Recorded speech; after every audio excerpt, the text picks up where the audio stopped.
24 es el número mágico del cine. A 24 fotogramas por segundo se crea la ilusión del movimiento en la gran pantalla. Las grandes historias y leyendas, los romances que nos conmueven, las historias de terror que no nos dejan dormir por la noche. Cruza el portal de la imaginación y viaja con nosotros por infinitas galaxias en las que realidad y ficción se funden en un abrazo. Bienvenido a Fase 24.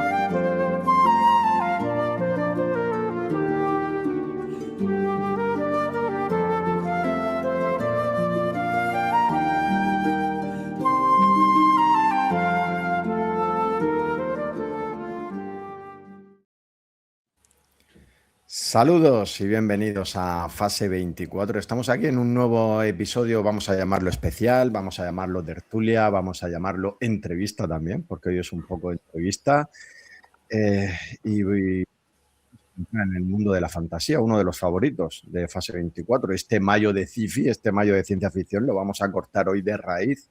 Es verdad que vamos a volver a la ciencia ficción muy pronto, pero es que tenemos la excusa perfecta para entrar en ese mundo de la fantasía que también nos encanta y nos apasiona, porque un grandísimo amigo de este podcast, un grandísimo amigo de Fase 24, no sé si decir que se va a estrenar, ahora él que nos matice, porque él, como tiene una vena tan artística, ¿vale? Ahora nos comentará, pero lo vamos a tener publicando enseguida. De hecho, a lo mejor en el momento que estés escuchando este podcast ya ha salido, ¿vale? Su libro Sombras de Saer.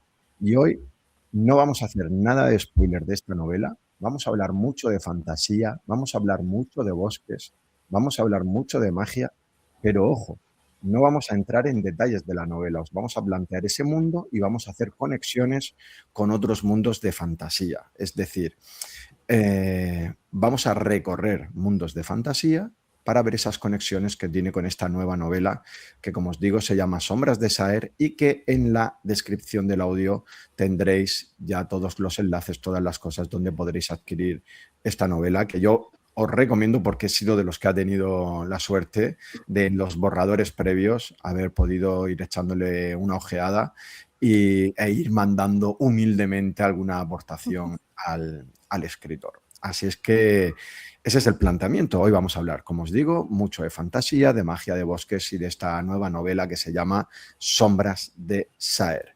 Inés Iborgüe, muy buenas, compañera. ¿Cómo estás?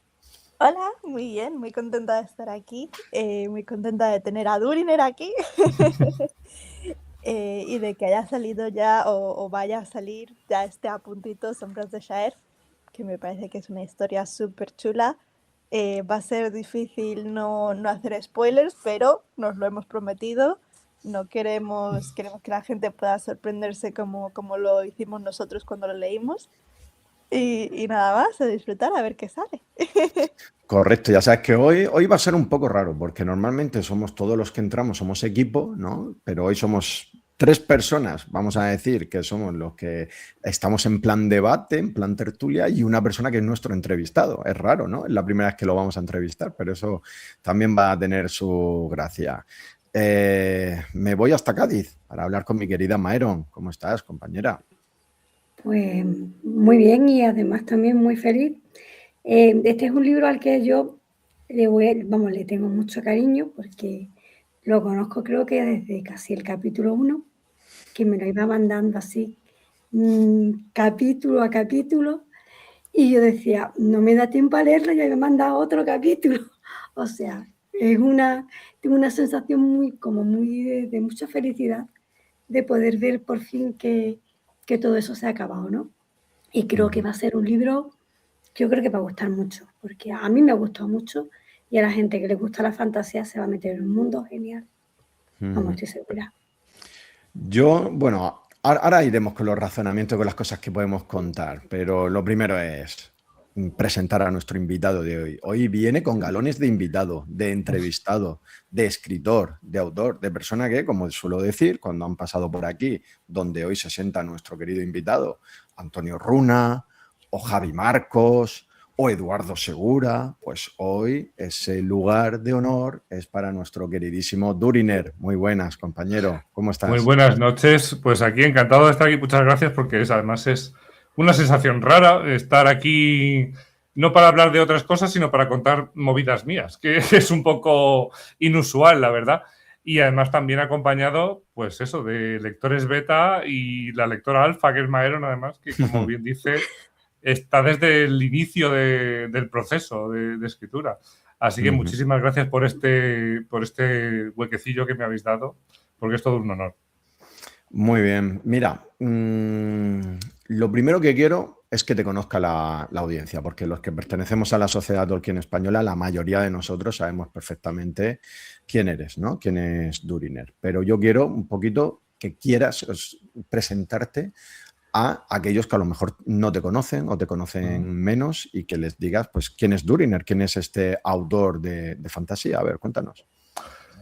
Pues complicado, porque al final me gusta un poco picar aquí y allá, o sea, sobre todo en el seno de la Sociedad Tolkien Española lo que más se conoce son letristas, es decir, escritor a nivel letrista de canciones, que es donde tengo el récord de escritura de letras de canciones en la Sociedad Tolkien Española. Pero bueno, también he ido picando, pues, ámbito de ilustración digital, también me ha gustado. Escritura de relato corto. Relato corto es casi todo lo que yo llevo haciendo desde los 16 años, sobre todo. Y en la Sociedad Tolkien he participado en algunos de los certámenes. Mi primera participación allí, quedé tercero en los premios Gandalf. Y hace un par de años, pues, gané el premio Bilbo de microrelato, que eso sí que es difícil. Con lo que yo me enrollo, ganar un microrelato es muy difícil, es muy, muy difícil. Qué bueno. Mira, me gusta la presentación que has hecho, que sea así de breve, porque le voy a dar la oportunidad a mis dos compañeras de que te presenten, ¿vale? De que digan cosas que tú te has dejado en el tintero, cosas que a ellas les llaman la atención de Duriner, lo que ellas quieran, lo que se les ocurra. Venga, a ver, ahora empiezo por ti, Maeron. ¿Quién es Duriner? A ver, cuéntame. Duriner, a ver. Vaya, iba a decir algo súper importante. Y la señal se ha ido. Iba a decir algo tan importante que se ha caído. O sea, impresionante. Ay, pobre, la conexión ha colapsado. Mientras vuelve... Has vuelto. Bueno. Pero era gordo, porque se ha cortado la conexión. Vamos a ver. Duriner es casi la persona que casi más conozco de toda la sociedad Tolkien, ¿no? Yo lo conocí en fase 24. Me llamó mucho la atención lo imaginativo que era en todos los comentarios, en todo lo que decía, y creo que nos hicimos amigos casi desde el principio. Conectamos muy bien y muy rápido, y luego fue el que tiró de mí, él y Cuenar tiraron de mí para la Sociedad Tolkien Español para montar Haces, ¿no? Y bueno, la verdad es que es una persona impresionante, porque lo abarca todo, o sea, le puedes hablar casi de cualquier tema, todo le interesa, es curioso y creo que es una persona que tiene un alma muy artística. Y aparte de eso es muy, muy buena persona. De eso estoy completamente convencida. Y no sé qué más decir. Nada. Sí, está muy bien, está muy bien. Vamos a dejar que complemente Iborguen, que seguro que ella tiene algo que añadir a lo que has dicho. A ver, Iborguen, dale.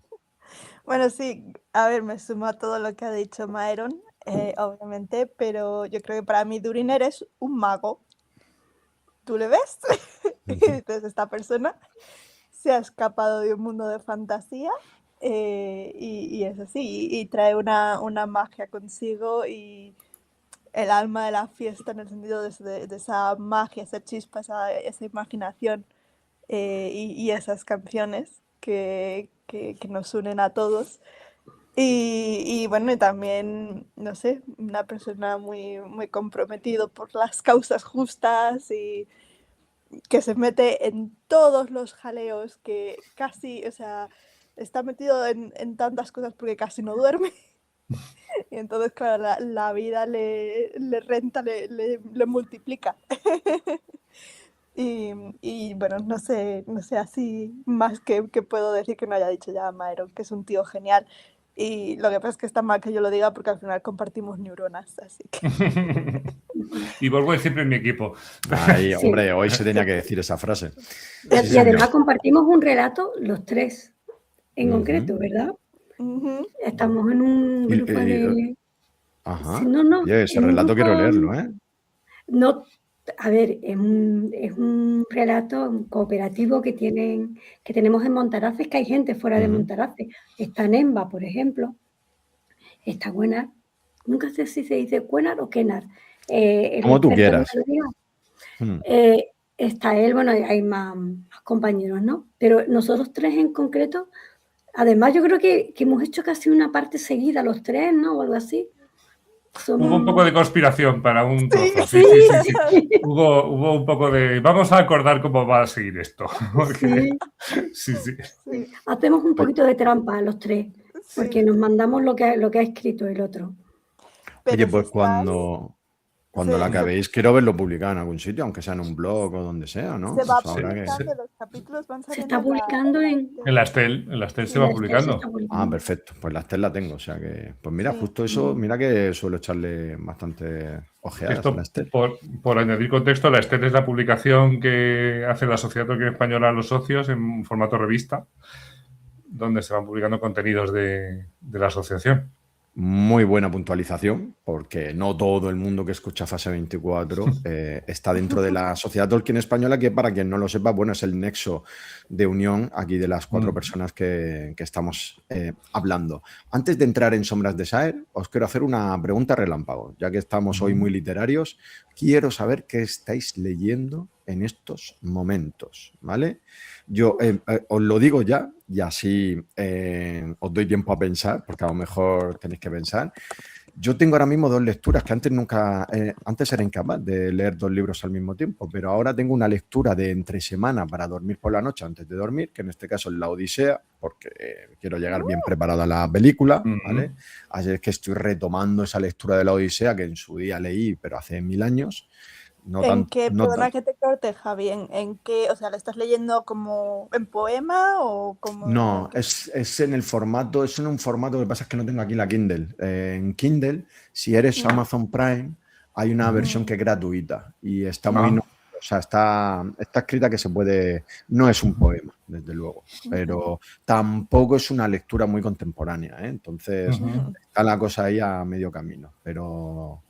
es que me gustaría tenerla aquí para enseñártela y así que fuera más fácil. Y luego estoy leyendo, hoy vamos con vídeo también, lo tengo por aquí. En fines de semana me estoy leyendo al señor Javier Cercas, que es uno de esos señores que hay que leer, por supuesto. Estoy leyendo Anatomía Constante, que es el libro que analiza el golpe de Estado que tuvimos aquí en España, pero también la situación política de años antes, la situación de Adolfo Suárez, todo esto. O sea, por un lado, pues fijaos que 2 lecturas tan diferentes, ¿no? Por un lado, La Odisea, y por otro lado, un ensayo, vamos a decir, periodístico, como es Anatomía de un Instante, que por supuesto os recomiendo tanto el libro como la miniserie que sacó Movistar hace muy poco para entender cómo era esa España de principios de los 80. Venga, Inés, cuéntame, ¿qué estás leyendo ahora mismo? Pues yo veo tus 2 lecturas y me subo a 3. Por una parte, estoy leyéndome poquito a poco, bueno, es que tengo, no 4 en realidad, porque tengo pendiente hacer relectura del borrador del segundo de Frontera Estelar. Eclosión. Que ya me lo he leído, ya tuve la oportunidad de leérmelo todo una vez, pero lo tengo pendiente. Tengo también, que voy más o menos, la lectura del libro de otro amigo que en beta, que soy solo yo por ahora, así que estoy también con ello. Y aparte tengo un libro que dejo en casa para leer en casa y que no se me olvide que está en casa, y luego también normalmente tengo otro libro en la mochila del trabajo y entonces así no lo saco y me lo dejo en casa o ya se queda en la mochila y tal. Entonces el libro que ahora mismo tengo en casa no es de ficción, sino que es en realidad es de política y de análisis social. Se llama Minority Rule, o sea, no como reglas, sino como el gobierno de la minoría, de Ash Sarkar, que es un análisis sobre todo centrado en la sociedad británica, pero que también se aplica mucho al momento que vivimos social a nivel global, sobre cómo distintos estamentos, es eso, es muy político. La idea es cómo distintos estamentos, digamos, desde arriba, intentan separar a la mayoría de las personas para que no colaboremos juntos y digamos, como para que se mantenga la desigualdad y que al final sea una minoría de gente la que nos gobierna, en vez del gobierno de la mayoría. Ujú. Así que Muy bien. ligerito, pero la Sí, verdad es ligerito, pero interesante. Sí, sí, sí, sí. pero está súper bien analizado y además lo dice, aunque lo he hecho sonar como muy serio, lo hace con mucha gracia la chica. Así Ujú. que está muy bien. Y por otra parte, esto sí que es mucho más ligerito, el libro de ir al trabajo, que ahora este justo es en audiobook, es el segundo de Carl el Mazmorrero, que Ujú, en inglés es Dungeon Crawler Carl. ujú. Este es Carl's Doomsday Scenario. Y estos, no sé si os suenan, es una serie, la idea es que de repente llegan, sí, son aliens a la Tierra y básicamente convierten la Tierra en una mazmorra de dragones en mazmorra o de Ah, un juego, un videojuego. Y entonces el protagonista es Carl, que el pobre está teniendo, le pilla en un momento muy malo de su vida, que le ha dejado la novia y le ha dejado solo con la gata, Princess Donut.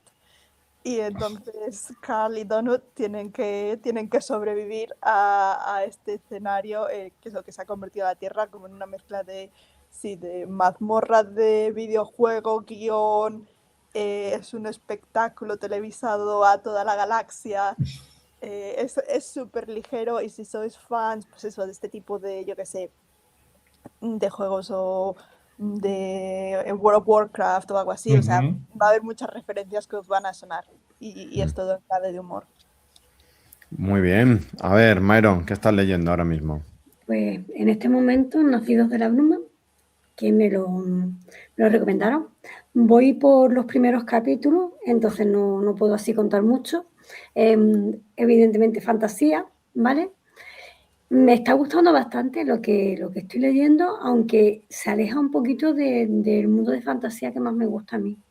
A mí la historia, no hago spoiler porque no es un libro súper conocido, pero a mí la idea esa de la magia de los metales y todo lo demás me ha resultado como un poquito extraña. O sea, yo cuando estoy leyendo el libro pienso que eso te lo puedes inventar con cualquier otra cosa, con técnica, con ciencia, con cualquier tipo de objeto que te inventes, no tiene por qué ser magia, ¿vale? Entonces me resulta así un poquito diferente, pero al final yo voy a hacer una defensa de la fantasía, porque la fantasía se puede tratar cualquier tema. Y lo que pasa es que lo tratas con unos elementos diferentes, pero los temas son comunes, son pues el amor, la amistad, la solidaridad, la guerra, el miedo a la vida, el miedo a la muerte. Cualquier tema se puede tratar en la fantasía. Y aquí pues es fantasía, pero para mí son temas reales de la vida real, o sea, el poder, la lucha de clases y demás, pero llevado al terreno de la fantasía, y en este caso fantasías de metales que a mí realmente me resultó una cosa rarísima. He empezado otro libro, os recomiendo, lo digo, es este, pero esto lo he empezado porque me lo ha regalado un amigo nuestro, Lingue, que me lo ha regalado en gallego, porque le he dicho que quiero aprender gallego, o por lo menos empezar a manejarme un poquito. Y bueno, la verdad es que he empezado a leerlo y ahí hacer las anotaciones y son esos dos libros. Tenía empezado otro, pero era un libro que ya había leído, o sea que lo he dejado un poquito a un lado, que es la sonrisa etrusca, que lo leí hace mucho tiempo y ahí limpiando el polvo y poniendo el libro en su sitio digo, anda, pues está aquí, me apetece volver a leerlo. Es un libro que aconsejo, es muy bonito, es muy triste y trata también sobre eso, ¿no? Sobre la finitud de la vida, ¿no? El hecho de que te enfrentas a que la vida no es eterna para muchos aquí en la Tierra, ¿vale? Luego ya las creencias de cada uno. Pero aquí en la Tierra no es eterna y enfrentarte pues a la enfermedad y a la muerte, pero todo con mucho amor, con mucha ternura, con mucha humanidad. Es un libro precioso de José Luis San Pedro, que bueno, creo que era un gran escritor. Sin duda, sin duda. Duriner, cuéntanos, ¿qué estás leyendo ahora mismo? Pues ya mismo que estoy en fase de... He terminado un par y ahora he empezado con uno nuevo. O sea, acababa de terminar de leer uno que es un cuento corto pero súper bonito que me recomendó Lirán, que es El río tiene raíces, de Amal El Mokhtar, que es una fábula preciosa, la verdad. Y el otro en paralelo, que es nada de fantasía, que se llama Las leyes fundamentales de la estupidez humana, de Chipola, que es muy bueno, es muy divertido. Y ahora ya sí, este fin de semana he estado en la Mérez de Jamo de visita, que la Mérez es la convención pequeñita que hacen los esmiales de la Sociedad Tolkien Española, las delegaciones.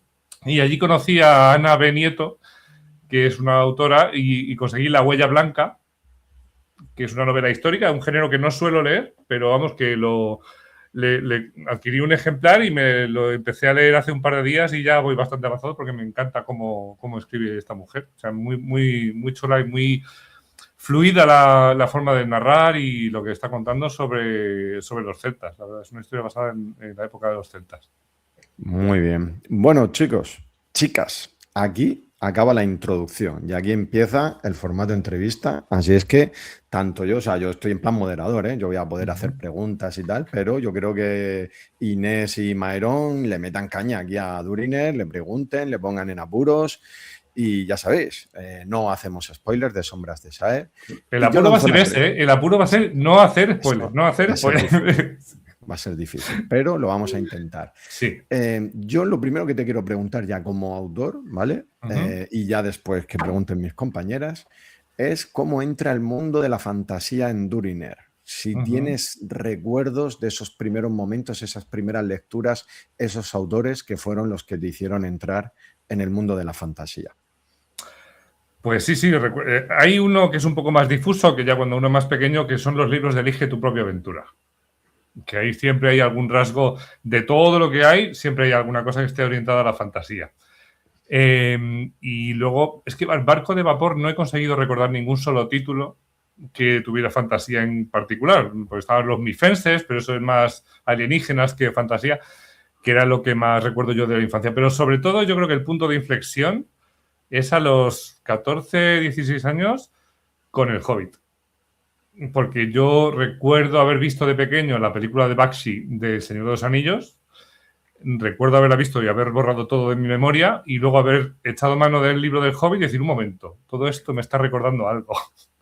Entonces el punto de inflexión fue El Hobbit de J.R.R. Tolkien, absolutamente. Y luego los juegos de rol de Dungeons & Dragons y compañía. Venga, compañeras, adelante. A mí me gustaría saber, a ver si tú nos puedes explicar un poquito, porque dentro de la fantasía hay muchos géneros y muchos subgéneros, ¿no? Entonces, más o menos, ¿por dónde sitúas tú el libro? ¿Más cerca de Martin, más cerca de Tolkien, Terramar? Más o menos, ¿por dónde lo encaminas tú más? Pues a ver, porque esta pregunta es compleja. Últimamente, todo lo que uno se encuentra, o muchas de las cosas que se encuentran en fantasía, pues está más orientado a la épica, super épica, o al grim dark, que es que a mí el grim no me acaba de llegar, no va mucho con mi carácter. La vida ya es muy sucia como para fantasear sobre más suciedad. Entonces me gusta pensar en cosas un poco más optimistas y Martin escribe muy bien, pero me deprime mucho el mundo que describe en sus sagas. Entonces yo, en lo referente a... relacionando con lecturas pasadas, Sanderson, por ejemplo, que escribe de todo y de 1000 cosas y escribe muy bien, pero su primera novela, para mí, es una que me llegó al alma y representa en parte algo que yo también he querido transmitir con lo que he hecho, que es lo recalcitrante del que no se rinde bajo ningún concepto, que era el personaje de Raoden de Elantris, porque es que lo que más me gustaba de Elantris es que este tío no se rinde jamás, de venga, no importa, vamos a ver si tal. Entonces, esa insistencia frente a la esperanza, que también es una cosa que he adquirido un poco de leer a Tolkien, y que formaba parte de mi forma de ser desde que tengo 18 años, pues al final eso pues lo he integrado en la historia que yo quería contar. Porque yo he escrito, de todos los relatos cortos, he escrito de 1000 maneras distintas, que si romance, que si no romance, pero al final la esperanza esta a mí me aporta mucho, porque es como que la sientes de más natural. Y no sabía cómo se llamaba ese tipo de género hasta que me lo chivó Maeron hace unos días, que es el Hope Punk, que no sabía ni que existía un subgénero llamado Hope Punk, pero cuando leí la definición dije, pues sí, esto es lo mío, esto es lo mío. Y pues mira, ¿qué piensas? Has preguntado a Tolkien y yo creo que hay que pararse más en Tolkien. Pero antes de entrar ahí, cuando yo tengo una amiga a la que le he pedido porque por favor vaya a la presentación en Madrid, ya que yo no puedo ir. Y le dije que yo en esta historia notaba también un tono un poco Alicia en el País de las Maravillas. No sé si esa es una historia también que te ha marcado o no, o ves el parecido o no. ¿Qué piensas ahí? Alicia no, pero sí la historia interminable. Ah, fíjate. Porque además con la historia interminable yo tengo una relación rara, porque al principio le tenía mucha manía, de pequeño. Porque yo era el lector, el oyente obligado de mi hermana que estaba practicando lectura y tenía que escuchar cómo ella lo leía en voz alta. Entonces me daba mucho coraje, porque tenía otras cosas que hacer, era muy pequeño. Pero luego con el tiempo, una de mis mejores amigas, que su seudónimo es Niena, en la Sociedad Tolkien, me dijo que ese era su libro de cabecera, que tenía mucho, mucho escondido. Y entonces le di una segunda oportunidad, descubrí que era una obra que no tenía nada que ver con todo lo que había leído hasta ahora, porque no era solo una historia, sino para mí se convirtió en un libro de filosofía. Y tiene una característica muy especial, que es que dependiendo de la edad con la que lo leas, te va a valer igual, pero te va a decir cosas diferentes. Y entonces al final hace un recorrido sobre un mundo, pero para contarte otras cosas que no te das ni cuenta de que te está contando. Perfecto. ¿Hablamos de Tolkien ya o no? Porque hay Yo creo que sí, ¿no? Siempre es buen momento para hablar de Tolkien. Venga, pues quiero saber hasta qué punto tú piensas que, claro, es que, mira, no quiero hablar de mí, ¿no? Pero, o sea, yo había renunciado a escribir una novela de fantasía porque me siento tan impregnado por todos lados de Tolkien que no sentía que fuera a escribir nada que no se pareciera a Tolkien. Entonces, por eso yo lo tenía totalmente descartado y quería entrar en otro mundo que no tuviera nada que ver. O sea, me hubiera lanzado a una novela histórica, me hubiera lanzado a un thriller político, si me apuras. Al final ha sido ciencia ficción porque fue la historia que a mí me salió. Y tú te has atrevido, y esto yo creo que ya lo podemos decir, te has atrevido a lanzarte a una fantasía que tiene voz propia, que a mí eso me parece súper difícil, me parece de un mérito increíble, pero que sí que con sutileza está impregnada de ciertos autores. Y creo que uno de ellos, y luego hablaremos, luego a lo mejor doy alguna justificación de esto, pero creo que Tolkien está ahí, ¿no? O sea, de alguna manera, sin decir, esto es Tolkien, porque es que no se parece en nada a Tolkien lo que tú has escrito, pero de alguna manera está ahí. Tú dime si sí, si no, o sea, cuéntame. Sí, claramente. A ver, cuéntame. Claramente. Además, yo diría que hay 3 autores fundamentales que tienen ahí esa influencia indirecta. Uno es Tolkien, por supuesto, ¿vale? Y eso, además, no por El Señor de los Anillos, sino por El Silmarillion y los cuentos inconclusos. Porque yo al final, mi personalidad, mi forma de ser se ha integrado con algunos de los conceptos que traslada la Primera Edad y la mitología del Señor de los Anillos, porque eran conceptos que resonaban. Yo, cuando desarrollé mi historia como ¿Quién es Durin? Está muy hilvanado con la historia de Niena Lavalier, que es la niña de la esperanza.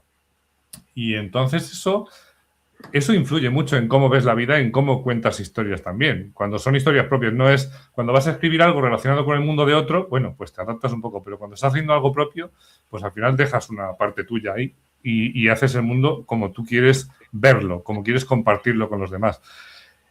Otro, curiosamente, es Terry Pratchett.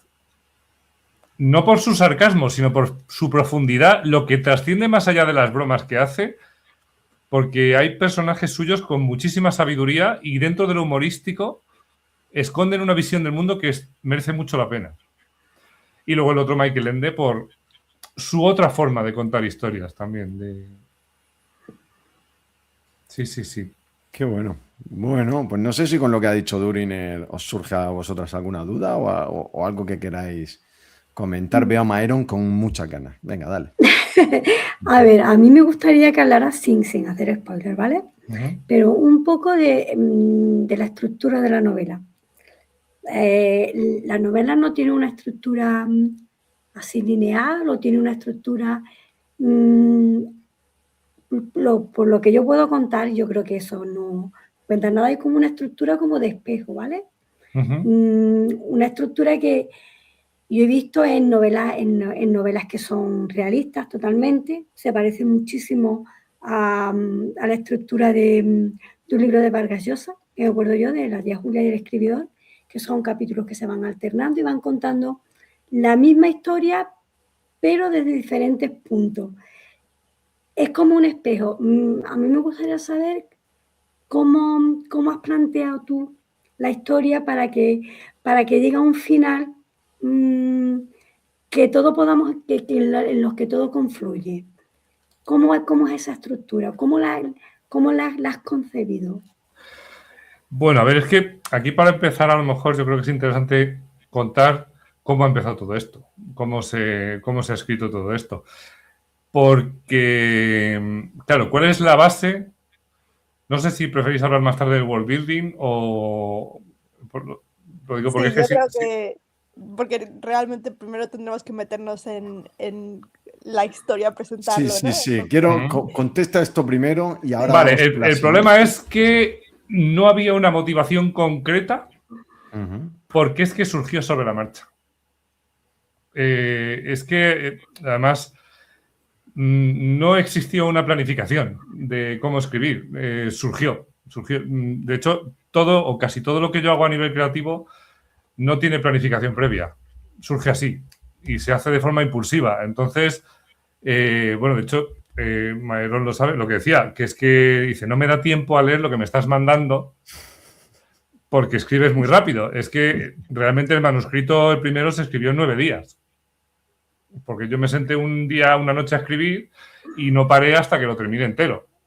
Porque lo único que yo sabía es cómo quería acabar la historia.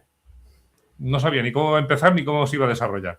Y entonces las cosas fueron surgiendo sobre la marcha y la estructura se definió por sí sola sobre la marcha, al final. Entonces, esa dualidad de cómo se cuenta la historia hizo clic porque sabía cómo quería hacer la introducción y dije, pero esto realmente encaja porque yo quiero... pues sí, voy a contar esto de esta manera. Y automáticamente se fue reconfigurando la estructura de la historia sobre la marcha. Perfecto. Bueno, yo creo que es el momento, como vamos a hablar mucho del libro, de la novela, es el momento de escuchar la sinopsis, ¿no? Y más o menos para que nuestra audiencia, todo aquel que esté ya metido en estas sombras de Shaer, en este mundo, pues vea la sinopsis y entonces ya les podamos plantear el inicio, ¿no? O sea, el planteamiento de la historia, porque estamos hablando de cosas que a lo mejor algunos están diciendo, claro, nosotros tenemos el peligro los 4 de que lo hemos leído, ¿no? Entonces, no debemos dar cosas por consabidas. Así es que vamos a escuchar lo que os vais a encontrar en la parte de atrás del libro y ahora empezamos ya sí a debatir sobre este mundo que ha creado Duriner. Escuchamos. Despertar sin pasado es solo el comienzo. Me atormenta la certeza de que estamos rodeados por el mal. Los vecinos de este pueblucho me toman por loco, lo sé, aunque no se atrevan a decirlo en voz alta.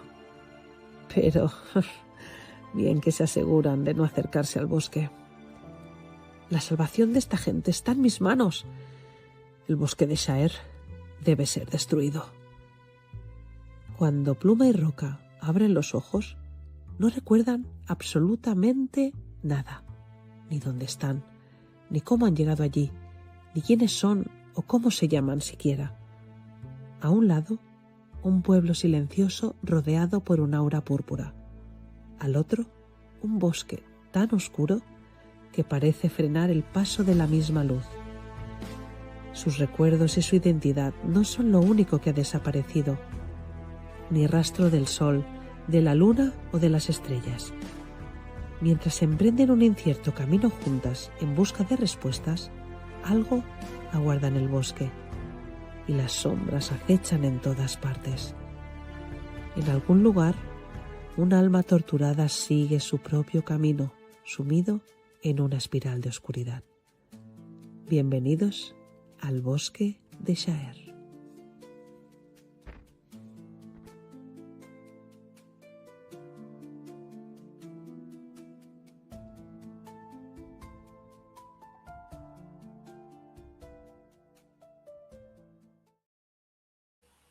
Bueno, me pasa con el coleo de la música, ¿eh? La música le pongo menos. Bueno, Pues hace bueno, unos días. nuestra queridísima Isilde, ¿vale? Una de las grandes voces de la sociedad Tolkien española, es la que nos ha dejado este audio. Y qué buena sinopsis, ¿eh, Duriner? O sea, muy buena, porque plantea muy bien me la da historia. mucho dolor de cabeza. ¿Qué pongo? ¿Qué pongo Lo sé, en lo la sé, lo sé. sinopsis? Y eso sí, cuando me preguntaste quién podía leer la sinopsis, digo, solo así en primer lugar se me ocurre una persona, esta en particular. Sí. Así que sí, buena intuición. Muy bien, Que estamos además, conectados. Isilde también, bueno, hay algo de relación también con Sí, el proceso. ahora hablaremos de eso. Tiene cierta relación con la obra. Sí. Tiene cierta Correcto. relación. Sí. A ver, Duriner, lo que nos quieras contar. Sombras de Shaer. ¿Qué es esto? ¿Dónde estamos? Cuéntame lo que me puedas contar. A ver, dale. Lo que se puede contar sin spoilers, es de la historia. Bueno, pues al final la historia parte de dos jóvenes, Roca y Pluma, que no recuerdan absolutamente nada de quiénes son ni de cómo han llegado hasta ahí, y que se encuentran en la encrucijada de tener una villa con un aura fantasmal de color púrpura a un lado y un bosque siniestro y oscuro al otro lado, y al mismo tiempo descubrir que no existe ni sol, ni luna, ni estrellas en el cielo, y solo les queda decidir qué camino van a tomar para descubrir qué está pasando, quiénes son, cómo han llegado ahí y desvelar el misterio de lo que tienen delante y de lo que ya no tienen dentro de su memoria. Venga, a ver, Mairo, vale. Sí, mira, una de las cosas que cuando empezaste el libro que me llamaron mucho la atención, y yo creo que también podrías contarlo, es que al principio no eran Roca y Pluma. O sea, eran Roca y Pluma, pero no eran dos chicas. Era un chico y una chica, y tú decidiste cambiarle el sexo de una de ellas, ¿no? ¿Por qué lo hiciste? Porque has creado un mundo realmente muy femenino. O sea, no femenino en el sentido de clásico que tenemos en la cabeza, ¿no? De así como de mujeres débiles o algo, sino al contrario, un mundo de cuidado, un mundo en el que las mujeres son muy importantes. No las mujeres, lo femenino. A ver, para responder a esta pregunta hay que remontarse a los orígenes del mundo en sí, ¿vale? De cómo surge Shaer en general, ¿vale? Shaer surge con una conversación, con conversaciones, ¿vale? Porque al final, esto ya se ha comentado en muchos debates sobre la fantasía o qué es la fantasía, que al final la fantasía para muchos no es solo evadirse del mundo, sino una forma de ver el mundo con un prisma diferente para poder tratar ciertos temas. Y de esa forma, pues la fantasía nos sirve para reinterpretar lo que tenemos delante, ¿vale? Entonces, todo esto surge con una conversación con una persona que para mí es muy importante, que es Liraen, que es una de mis mejores amigas, porque con ella tenemos la costumbre de hablar en clave de narrativa, un poco hablando de forma fantástica, como si perteneciéramos a otro mundo o a otra época, ¿vale? Y entonces, a partir de los personajes que nosotros nos asignábamos a nosotros mismos, empezamos a pensar en cómo redibujar o reconstruir a las personas que conocemos con caracteres fantásticos, ¿vale? Entonces, a partir de esa reconstrucción de personas y sus caracteres y sus personalidades, surge la necesidad de crear un mundo en el que habitan esas personas. Y así surge ese bosque, ¿vale? Entonces, a la hora de crear ese mundo, lo paradójico es que mi idea originalmente fue escribir un compendio de cuentos cortos, hablando de personajes en particular. Y entonces ese mundo, ese bosque y esa villa estaban destinados a ser el marco en el que se contaban historias cortas. Lo he dicho, porque yo siempre he escrito relato corto, casi no me he atrevido con la novela, salvo una vez cuando tenía 16 años y el resultado fue de adolescente, no fue de una persona que adulta. Entonces, al final, con ese mundo que se ha creado y eso, vas asociando entidades, fenómenos a personas. Entonces, originalmente Pluma y Roca eran dos personas muy concretas, pero luego una de ellas se extrajo de esa parte del relato para ir a otro lugar y su lugar lo tomó otra persona que aún no existe en este mundo físico, pero que a lo mejor un día forma parte. Entonces era la idea de una persona que aún no está en este mundo y formaron esa pareja de protagonistas que van a ver el mundo y contarnos ese mundo desde su punto de vista. Entonces, al final yo es que, en general, me siento más cómodo con personajes femeninos que masculinos. Muy bien, venga Inés.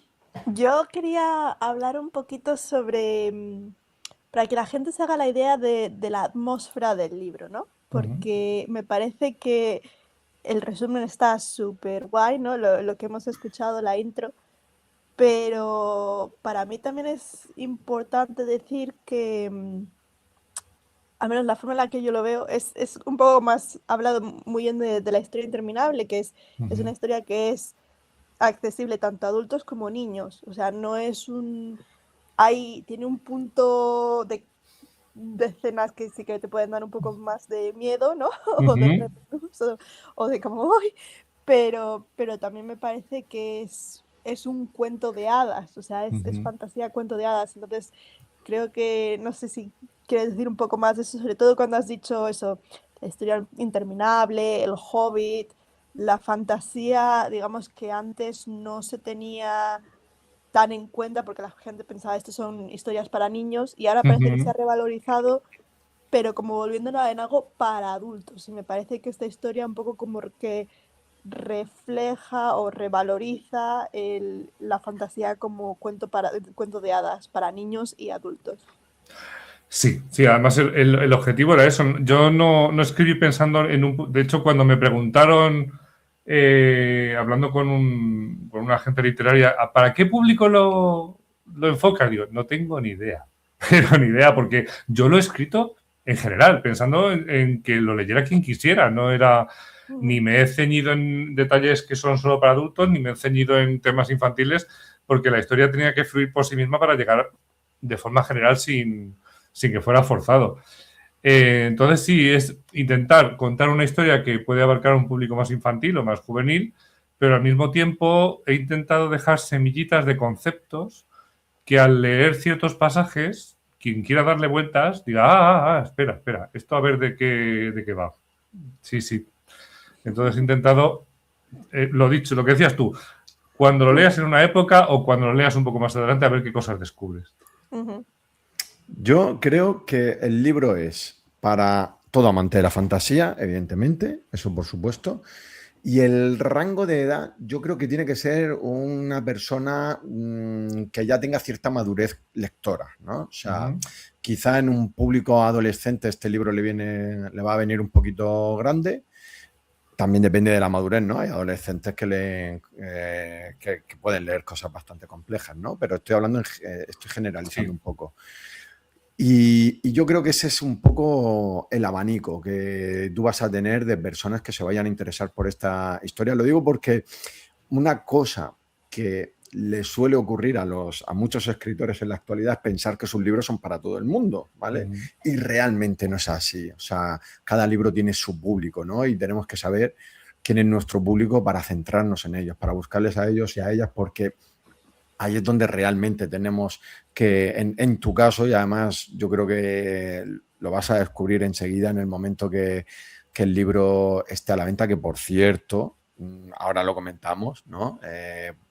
Cómo se va a poder adquirir, cuándo en teoría sale. Lo digo porque mientras estamos grabando todavía no está a la venta, pero seguramente cuando la gente esté empezando a escuchar este episodio ya empieza a estar a la venta en breve, va a haber presentaciones, todo eso lo comentamos ahora.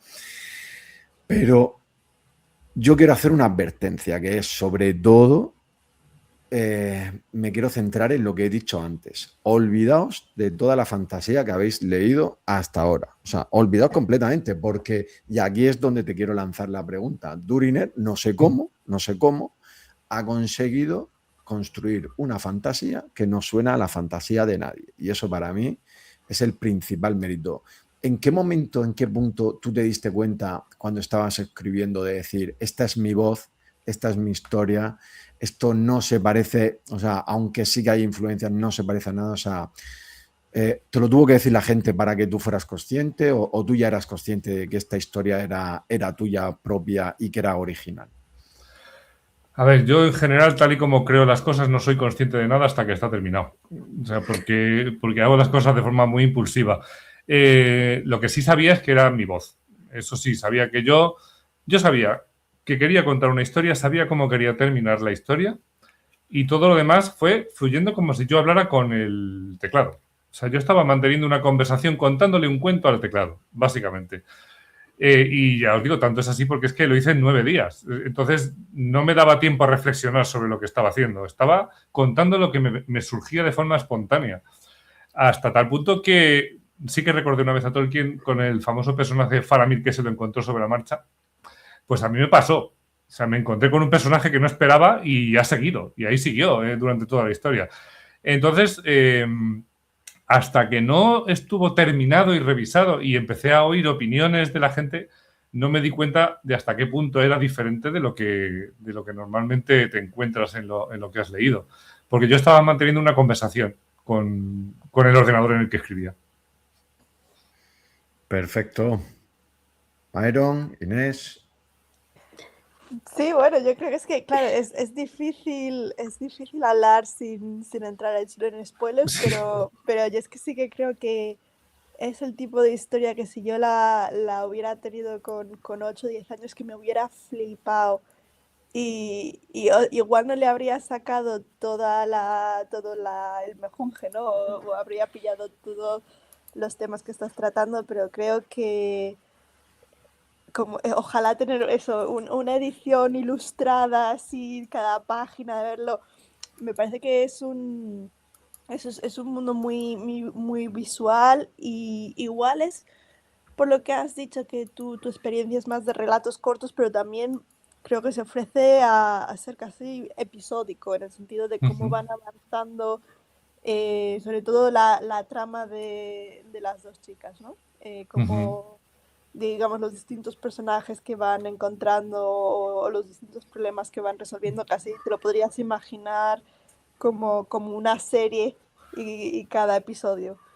Y entonces, no sé, ¿cuál es la parte igual que, claro, sin entrar a spoilers, pero de ese proceso de escritura y de plasmar? Haces como que suene todo muy fácil, ¿no? 9 días estuvo ya. ¿Qué es lo que igual te ha costado más que nos puedas decir en este momento? Pues a nivel técnico, la revisión. O sea, porque de tanta velocidad, luego al final se te cuelan muchas cosas. Hemos tenido, Myron y yo, debates infinitos de, oye, pero esto aquí, esto tal. Y yo, no estoy de acuerdo, es que no sé cuánto. Porque al final, y de hecho Myron dice que se va a hacer una camiseta que pone tú eres el autor, porque al final era ¿cuándo termina el debate? Y dice, es que yo lo veo bien así. Entonces lo más duro era a ese nivel, porque realmente lo que has mencionado de episódico también, pero fíjate, yo empecé a sentir mucho más interés por la escritura cuando decidí que era un inútil para dibujar, que no se me daba bien dibujar. Entonces, porque yo tenía un montón de imágenes en mi cabeza, a mí me encanta el mundo audiovisual y me encanta producir y montar vídeos y tal, pero a la falta de recursos, bueno, pues dibujar, pero es que dibujar tampoco se me da especialmente bien. Entonces, que luego ahora me he pasado a la ilustración digital, que sorteas ciertas carencias. Y entonces intentas sortear esa carencia con la descripción, con la narrativa. Intentas describir lo que estás viendo, entonces vas puliendo el cómo describes las cosas y luego al mismo tiempo intentas describir cómo se siente la gente o qué sensaciones. Todo eso intentas representar lo que verías en una película o en una imagen.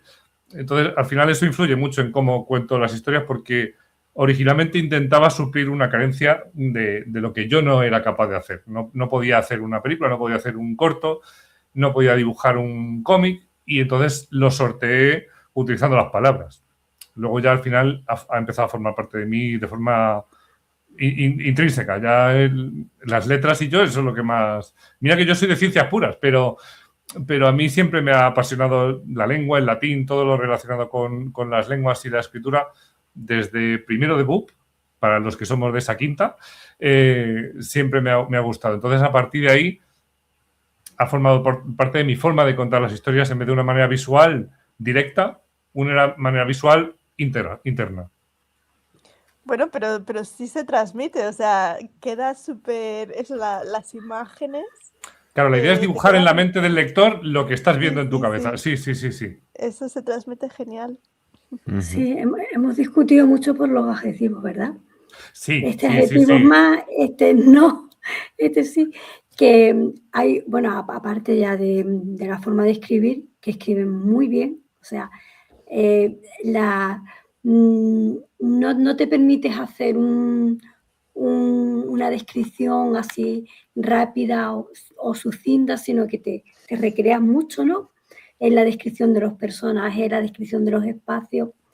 Pero aparte de eso, a mí hay una cosa que me recuerda mucho a los cuentos clásicos de hadas, los cuentos que nos contaban de pequeño, de los hermanos Grimm, de esos seres que se entran en un bosque, en este caso entran en el bosque, o sea, se llama el bosque de Shire, y se meten en un lugar totalmente misterioso, en un sitio que no existe en el mundo. O sea, tú has creado un mundo muy particular. Y tú nos puedes contar así un poquito de ese mundo, otra vez, sin que nos cuentes la historia, ¿no? Pero realmente te estás metiendo en un bosque que es como casi lo prohibido, ¿no? Lo que nos daba miedo desde pequeño, de cuando se mete Hansel y Gretel en el bosque, que se van a encontrar, o Pulgarcito, o cualquiera de estos personajes, ¿no? Todos los cuentos de hada victoriano, que son así también, de niños que se pierden, de mundos que están como aparte. ¿Cómo llegaste ahí? ¿Llegaste tú por las lecturas que habías tenido o te surgió ese mundo ahí de pronto? A ver, en nuestra imaginación, en nuestra memoria siempre están los cuentos clásicos y siempre está el bosque como un lugar misterioso donde pueden surgir muchas cosas, pero en este caso específico yo creo que fue lo que hemos comentado antes, a partir de todos esos personajes que fueron surgiendo basados en personas reales y que necesitaban un ecosistema donde habitar, el lugar innato era un bosque, porque es el que te permite esa flexibilidad. En un bosque puede haber distintas regiones de 1000 formas, 1000 tipos distintos donde puedes albergar distintas subhistorias, porque al final es que todo esto es algo que ha crecido a partir de semillas muy distintas, porque esto sí que es una cosa que yo me he encontrado a posteriori. O sea, yo originalmente quería contar quería hablar de un mundo, quería hablar del bosque, quería contar una historia que hablara de ese mundo, pero luego, después de haberlo hecho, me di cuenta de que no había ocurrido solamente eso, sino de que muchísimas historias cortas que yo he escrito durante todos estos años y que apenas conoce la gente, es decir, no las he compartido mucho, me he dado cuenta de que todas ellas eran pequeñas semillas que han brotado dentro de ese bosque y que tienen su lugar, aunque aún no se haya hablado de ellas, y que han dado un contexto y un trasfondo a todo ese lugar. Y de pronto todo ha encajado y no solo es esta historia, sino que hay mucho más de fondo que se puede descubrir con el tiempo en ese mundo. Bueno, además, pues sí, dale, mano. Que es además un libro que tiene mucho de ecologista, por lo que vas contando, ¿no? O sea, hay un cuidado del mundo que bueno, también me imagino que tiene mucho que ver con tu forma de ser, ¿no? Tu forma de cuidar el mundo. Sí, además, a ver, yo soy eminentemente desastroso con las plantas, ¿vale? No está en mis habilidades. Yo lo intento, pero soy muy malo con las plantas, porque como estoy tan despistado, pues me cuesta. Y no obstante, pero sí me gusta lo que dices tú, el cuidado, el concepto de cuidar, ya no solo a la naturaleza, sino a las personas, al mundo, nuestro entorno. Ese concepto del cuidado sí que está ahí, porque es que forma parte de mi forma de ver cómo interaccionas con el mundo y con las personas. Entonces, para mí no es tanto ecologismo, sino como cuidado de todo en general. Mira, estamos con el tema del bosque y yo aquí tengo que entrar porque quiero que hablemos de bosques, ¿no? O sea, bosques y fantasía van de la mano, bosques y Tolkien van de la mano. Totalmente. Estuvimos, querido Duriner, en Cormalen, en esa Estelcón de Zaragoza. Yo es que me he tomado, o sea, es que ese día tomé notas. Estaba Martin Simonson entre los ponentes. Esa me la vi con Javi Marcos, los dos juntos, los dos embobados, los dos escuchando a Simonson, que es un lujo escucharle. Y fue como asistir a una clase magistral en una universidad. O sea, podías estar en ese momento en lugar de en una... que es lo que yo le insisto mucho a la gente cuando les hablo de la Sociedad Tolkien Española, cuando les hablo de las Estelcones, hay de todo, hay comida, hay baile, hay música, pero también hay momentos para la reflexión y para el estudio. Y la ponencia, por ejemplo, la última en la que yo estuve, la de Leticia Cortina en Tarragona, fue una clase de universidad de mucho nivel, y la de Martin Simonson en Zaragoza el año anterior fue lo mismo, y la de Simonson iba sobre los bosques en la Tierra Media. Y tomé las notas, que tengo por aquí algunas cositas. Ahora tú me comentas lo que quieras de tu bosque, ¿no? Del bosque. Sí, porque además yo en Cormalen era organización, con lo cual no paré mucho por las conferencias, ¿no? En Cormalen Duriner era una especie de sombra que iba de un lado para otro. O sea, tú veías un halo negro pasar y aquello era Duriner, que iba de un lado para otro. Y la verdad es que también se gozaba viéndote, ¿eh? En ese plan organizador, con tu walkie-talkie. Sí. Dime, que en Altafulla era otra sombra. Sí, a eso me refiero. En Altafulla. Sí. No, bueno, en Altafulla era otra sombra, efectivamente. Otra sombra. Sí, a ver, de hecho yo tengo una camiseta conmemorativa de Altafulla porque Ted Nasmith, el ilustrador de la obra de Tolkien, uno de los más famosos, en su crónica de la Estelcón que puso en Facebook, dijo Duriner was in constant motion. Entonces, yo tengo una camiseta que pone Duriner in constant motion, en homenaje a aquella frase. Sí. Grandísimo. A ver, retomo. Sí, los bosques. De las notas que tomé, y tú ahora me comentas si tu bosque está aquí, ¿no? Él hablaba de los bosques en Tolkien. Por un lado, esa dualidad, la paradoja, el bosque visto como amenaza o incluso como muerte, ¿no? Cuando aparece en el bosque viejo, cuando aparece el bosque negro, o al revés, como protección y esperanza. Es decir, vemos los bosques, por ejemplo, de Doriath o de Lothlórien, que son santuarios impenetrables. Estoy leyendo mis propias notas, ¿vale? Reductos donde el tiempo se preserva, que sirven de refugio absoluto, pero luego también el bosque como umbral. Al entrar a otra dimensión, lo hemos visto, incluso en las películas se percibe eso, cuando los personajes entran en el bosque, cómo cambia la atmósfera incluso, ¿no? Cómo entran en otra realidad. Y eso nos lleva al otro punto que también comentaba Simonson, cómo la naturaleza cobra vida propia y cómo incluso tiene voluntad, ¿vale? No me voy a detener, pero son muchísimos los ejemplos que tenemos de ello en la Tierra Media. Luego también como escenario de destinos cruzados, es decir, en los bosques se producen uniones y se producen encuentros, ya sea entre personajes o entre razas, que pueden cambiar el destino de la Tierra Media.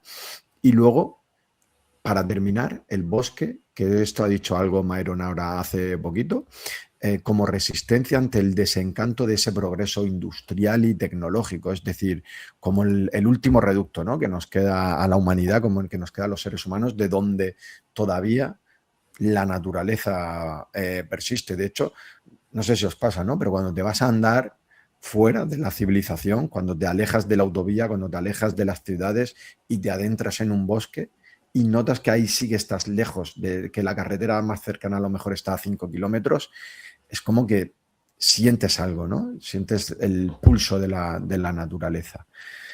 Y tu libro, Duriner, El bosque de Saer, tiene una importancia capital, ¿no? O sea, o sea, es fundamental. O sea, es escenario, no el único, pero escenario principal de esta novela. ¿Qué tiene tu bosque? A ver, cuéntanos, háblanos lo que quieras del bosque de Saer. A ver, pues de los 5 elementos principales que has mencionado, diría que los 3 primeros están. ¿Sabes? Lo que pasa es que tampoco se puede entrar mucho en detalles sin hacer spoilers, pero vamos, que, a ver, si no recuerdo mal, porque como has dicho los 5 muy rápido, no me ha dado tiempo a tomar notas, pero has dicho ominoso, ¿no? También como refugio. ¿Y el tercero cuál era? Lo tengo por aquí. Como la voluntad propia de la naturaleza. La voluntad que cobra la naturaleza, el bosque como umbral a otra dimensión, que esto yo creo que eso es un umbral, eso es. Y al mismo tiempo es un lugar al mismo tiempo ominoso, pero también un refugio. O sea, sí. ¿Hasta qué punto cada cosa? Eso ya hay que leerlo para saberlo. ¿Vale? Pero sí, esos 3 conceptos están. No está el de resistencia frente a lo actual, a lo urbanita. A lo industrial. Esa lucha no está reflejada ahí en la obra. ¿Tú ¿vale? crees que no? Uy. Como concepto, es decir, como motivación inicial, no. Pero para descubrir eso hay que esperar un poco. La motivación no estaba por ahí. Esas piezas que encajaron de pronto no van relacionadas con eso. Lo que pasa es que hasta más adelante no se va a descubrir. Eso sí. Hay una cosa maravillosa que le va a pasar a Duriner dentro de unos días, en cuanto el libro esté a la venta, que ya le ha empezado a pasar con los beta, pero él va a descubrir que su libro va a dejar de ser suyo en unos días. Tus personajes van a dejar de ser tuyos y vas a empezar a escuchar interpretaciones de todo, preguntas que te van a sorprender, interpretaciones, ¿qué tal? Y claro, cuando te vas a encontrar, yo no sé si eso lo has pensado, ¿no? Pero en ese momento, bueno, a ti te ha pasado con canciones, ¿no? O sea, tú cuando una canción ya pasa a ser, en nuestro caso, de la STE, ¿no? Esa canción deja de ser tuya, ¿no? Ya pasa a ser del colectivo. Pero con la novela te va a pasar. Entonces, no sé a ese momento cómo te enfrentas, ¿no? Al momento en el que, oye, se pone a la venta y el libro lo va a empezar a conocer gente que incluso tú no conoces de nada. O sea, ¿cómo te enfrentas a eso? A ver, cuéntame.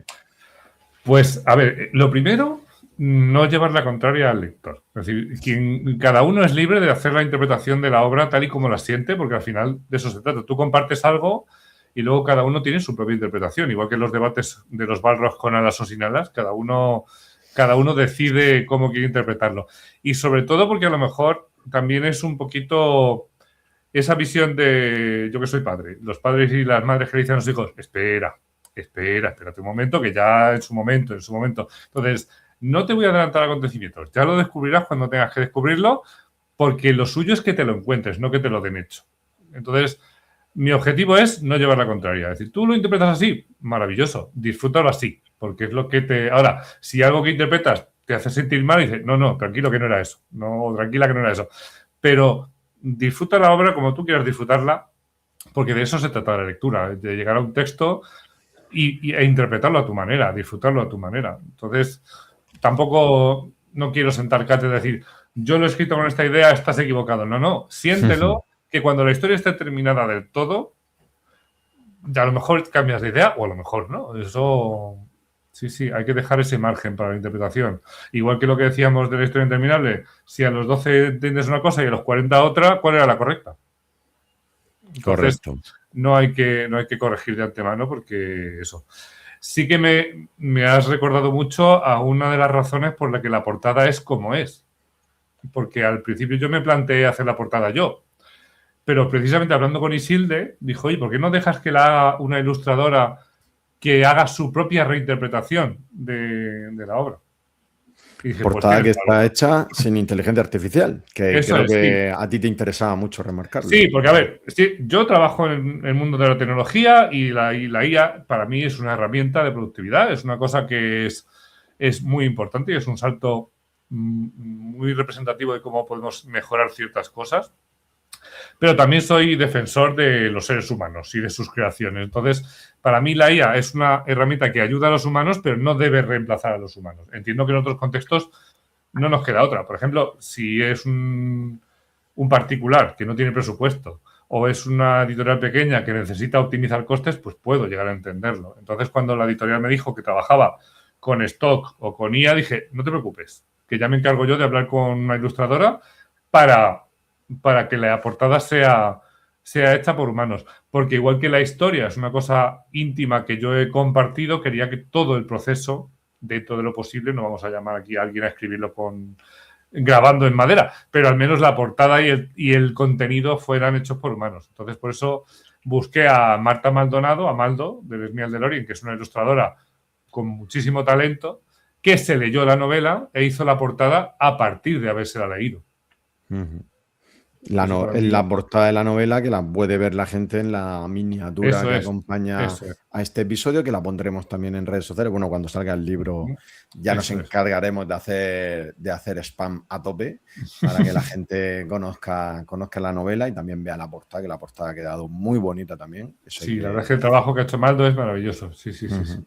Bueno, vamos a hablar de magia, ¿no? A ver, no sé si Inés o Maero quieren lanzarse a hablar de magia y a preguntar a Duriner. Venga. Yo tengo muchas ganas porque creo que también es una de las cosas que destaco de tu libro y de cómo lo has enfocado, porque igual mi experiencia de fantasía moderna e incluso de lo que cuando yo he intentado escribir, que no ha llegado a nada, pero siempre al final tiras por una fantasía más... Bueno, hablemos fantasía blanda y dura, ¿no? Magia blanda y magia dura. Magia dura tiene como unas reglas y tú haces esto, pasa esto otro.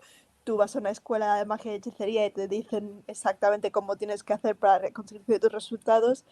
Mientras que en Tolkien lo que vemos es una magia más blanda, como cosas pasan, no significa que las cosas sean como random, aleatorias, de repente, ¡pum! Pero como que no se acaba de explicar. Y yo creo que en tu libro consigues reflejar esa magia blanda otra vez sin que como que al lector le venga de repente en plan de y ahora esto pasa porque sí. ¿Cómo lo enfocaste esto? ¿Cómo lo conseguiste? Pues sí, por ahí va justo, porque además, justo antes comentaba Maeron de Sanderson con el sistema de magia de los metales de Nacidos de la Bruma, que a mí me llamó mucho la atención una entrevista suya que decía que para él los sistemas de magia tenían que tener una cuestión de coste-beneficio. Es decir, para que esto salga tienes que gastar algo. O sea, no es gratis. No. Y al final, yo cuando era adolescente a mí me interesaba mucho el ocultismo y tengo un mogollón de libros de magia, blanca, negra, roja, todo, porque donde estaban... se contaban todas las pautas, los procesos que había que seguir para conseguir unos resultados. Al final era un tema instrumental. Mediante unas reglas alterabas el mundo. Pero a mí, sin embargo, eso ya, cuando lees Dungeons and Dragons, dices, bueno, sí, venga, la magia como instrumento para forzar algo. Una bola de fuego, perfecto. Pero al final eso ya, pasada cierta edad, ya no me acaba de llegar. Y sin embargo, la magia blanda de Tolkien, sí, porque es mucho más sutil y al mismo tiempo enraiza más en tu interior. Es decir, las cosas no surgen de forma instrumental, sino que hay un equilibrio, las cosas van fluyendo de forma espontánea y todo ocurre sin que tengas clara la razón, pero que intuyes cuál es la razón. Que al final es eso, intuir que hay algo, pero no sabes cuáles son las reglas, porque no están escritas, son unas reglas naturales, que fluyen de forma natural. Y en Shaer esto va así exactamente. No imitando la magia de Tolkien, pero sí con la idea de que la magia que subyace a ese mundo tiene sus propias razones para funcionar como funciona. Y no es una magia instrumental, sino algo que forma parte del tejido y de las raíces del mundo. No sé si he respondido a tu pregunta. Sí, perfecto. Bueno, sí, creo que... genial. Muy bien, perfecto. Y mira, si puedo hacerte otra pregunta, claro, otra vez, no podemos... Yo te dejo hacer las que quieras. Pero hablando eso de otra, por no dejarnos las referencias de Tolkien, por la intro que han escuchado los oyentes, también se menciona el sol, la luna y las estrellas han desaparecido. Total, sí. Que también, y hemos hecho mención antes a esa charla fantástica sobre la luz en Tolkien, donde no sé también, esto es otra, no sé, como esto es otra referencia que te surge porque estamos todos imbuidos en Tolkien y pasa esto, porque son elementos que a ti particularmente te llaman la atención, tienes una conexión con ellos, o no sé si quieres decir un poco por ahí. Sí, es sin que spoilers. aquí es. No, sin spoilers. Eso, además, has mencionado a una persona clave, Gror, que es Leticia Cortina. O sea, desde la conferencia de Altafulla de Leticia Cortina, donde ella hablaba de las personas doradas y las personas plateadas, que define un carácter específico. De hecho, los caracteres de las dos protagonistas son plata y oro, o sea, tal cual. Entonces, Pluma es plata y Roca es oro, es dorada. Y está hecho, además, a propósito, basándome en aquellas palabras de Leticia Cortina, que por cierto está invitada a la presentación del viernes, que yo espero que pueda asistir. Y ese concepto de la obra de Tolkien como dorado y plateado también es inevitablemente, pues por lo que decíamos, toda la obra de Tolkien ha contribuido a cómo soy yo como persona. Algunos conceptos filosóficos, metafísicos o de cómo ves el mundo forman parte de mí desde los 18 años ya y me han ayudado a crecer como persona a partir de esas bases. Y por tanto eso está ahí a fuego porque al final el libro es una historia que cuento yo con una visión de cómo estoy viendo el mundo y cómo veo a las personas que conozco. Y además, el sol, la luna y las estrellas son elementos clave de la parte que más me gusta de la obra de Tolkien, que es la primera edad del sol. La edad de las estrellas y la primera edad del sol es lo que más me gusta.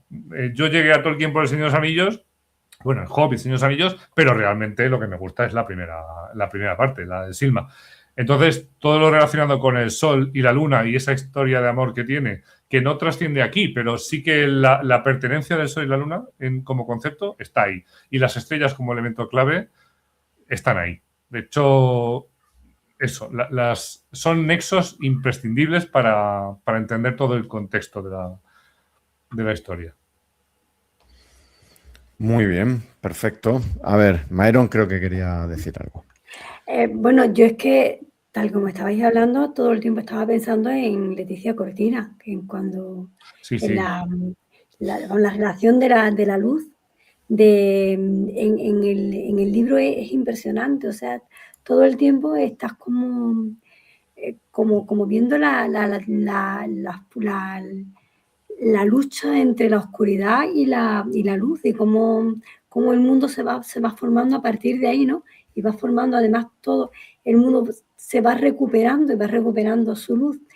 Pero ahí, además, la manera es que es muy poética la manera en que lo trata. Hay personajes y como van haciendo cosas que tú vas viendo que a mí me resultaron tremendamente poéticas. Y ahora quería preguntarte precisamente por eso, porque tú eres bardo. O sea, tú todo lo que haces lo llevas casi siempre a una canción y te podemos dar un tema y nos vas a sacar una canción. Y ha influido esa manera que tienes tú de contar las cosas, que son canciones, que es convertirlo en un poema, en la manera en que está escrito el libro. Porque el libro es muy poético.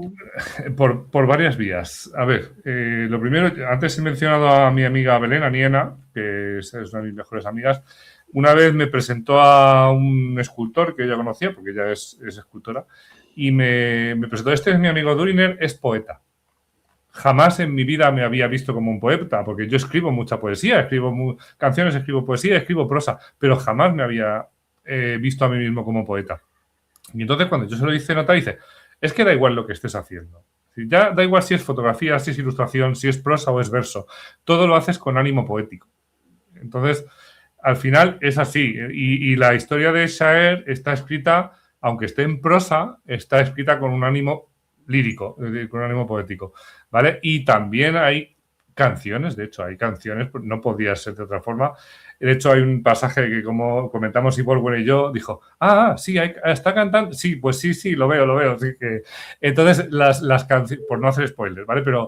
Pero es verdad que sí, la música o la melodía o la lírica de cómo ves el mundo está influenciando mucho en la obra, en la historia. Y ¿Vas a ponerle música a esa canción? A ese poema. Tengo que no, esos ya tienen música, ¿vale? Esos ya se crearon con la música de antemano. Lo que pasa es que quiero hacer canciones basadas en la obra, pero completas, es decir, con distintos fragmentos, pero eso me va a llevar más tiempo, que quiero que sea melodía original, sí. Sin duda la voz de Duriner está en la obra, y es que se ve, o sea, se nota. Cualquiera que haya hablado con Duriner más de 2 o 3 veces, o haya escuchado algunas de sus letras, o le haya visto cantar y luego lea la novela, dice: aquí está Duriner. O sea, es innegable. O sea, y ahí yo quería ir también en el tema del estilo, ¿no? A la hora luego ya de retocar la novela, de esas revisiones, que comparto contigo que es la parte que más trabajo cuesta. ¿Hasta qué punto te ha costado o has tenido que retocar cosas que a lo mejor estéticamente no te gustaban y para que sonaran de otra manera? ¿Te ha llevado mucho trabajo esa parte, o esa parte te ha costado menos?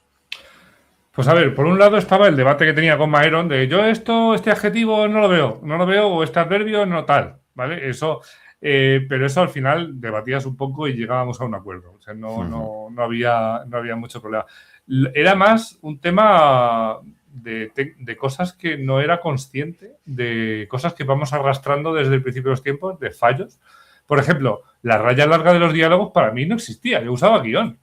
Y de pronto descubrí que eso era una pifia tremenda, ¿vale? Bueno, para eso tiene la corrección ortotipográfica. Claro, pero es que yo tuve la suerte de que una de las lectoras beta fue mi amiga Patricia, alias Riverson, porque es una jubia, o sea, entonces tiene ese seudónimo, que es correctora editorial en Alfaguara. Entonces, claro, se lo leyó y de paso me mandó 2.300 erratas que había detectado en la lectura en 4 días. Entonces, claro, eso fue, esta coma se me ha ido, esta raya larga, esto es un gerundio de posterioridad que no hay que usarlo. Digo, pues vale, tú eres la que sabe de estas pifias que yo, como escritor novel, no conozco. Entonces, pero eso es más por cantidad de tics, de manías que coges y que las arreglas en lo que tengas que tardar. Pero que realmente a nivel de corrección de estilo no hubo que hacer, ¿verdad, Maero? No tuvimos que cambiar. El manuscrito está prácticamente tal cual, la esencia, no sé. Era de haberlo escrito en 9 días y que, claro, es lógico que en 9 días pues repites había... Repites adjetivos. Y ella íbamos poniendo así, ¿verdad? Sí. Rayitas diciendo, uy, este está repe. Y luego una cosa que les pasó a Maeron y Borguen de, oye, hablas como si fuera un chico. Digo, es verdad, es que le había cambiado el género, espera. Pero eso fue hasta el capítulo 10. Luego ya todo era normal. Luego descubrir los verbos dicendit, que mira que es mi tema, ¿eh? Pues no sabíamos lo que eran los verbos dicendit. ¿Es dicendi o dicendi? Yo creo que es dicendi, ¿no? Porque en latín la C. Dicendi se dice que en latín. Claro, entonces, claro, yo no sabía que eso iba en minúsculas y los que no son verbos dicendi van en mayúsculas. Dije, pues estupendo, o al revés. Flipando. Pero vamos, era en minúscula. Sí, son cosas que descubres. Y ahí que nos hicimos una lista de todos los verbos dicendi, ¿verdad? Sí. Pero aquí está diciendo algo o es una cosa. No, pues va en mayúsculas, sí. Pero al final era una cuestión de... No era una cuestión de estilo, era una cuestión de ortografía. No era... Sí. Con lo cual ahí me libré un poco. De poner un adjetivo un poquito diferente, pero tampoco mucho. Sí, ahí era más cantidad de fallos adquiridos de la juventud que cambia el estilo. Y de todas maneras testarudo, porque yo le decía, a mí esto yo lo veo de esta otra manera, discutíamos y me decía, no, pues yo lo veo así. Digo, bueno, mira, la frase era, tú eres el autor, tú decides, ¿verdad? Pero vamos, que muy bien. El libro yo creo que tengo todos los manuscritos. Sí, tiene desde la versión 0, sí. Yo tengo la versión. Sí, sí. De hecho, tengo el capítulo siguiente del próximo libro, sí se hace, ¿verdad? Sí, además ese no se va a cambiar. Sí, ese no se va a cambiar. Eso. Pero eso, la verdad es que los cambios de estilo no hubo mucho que tocar. Era más tema de...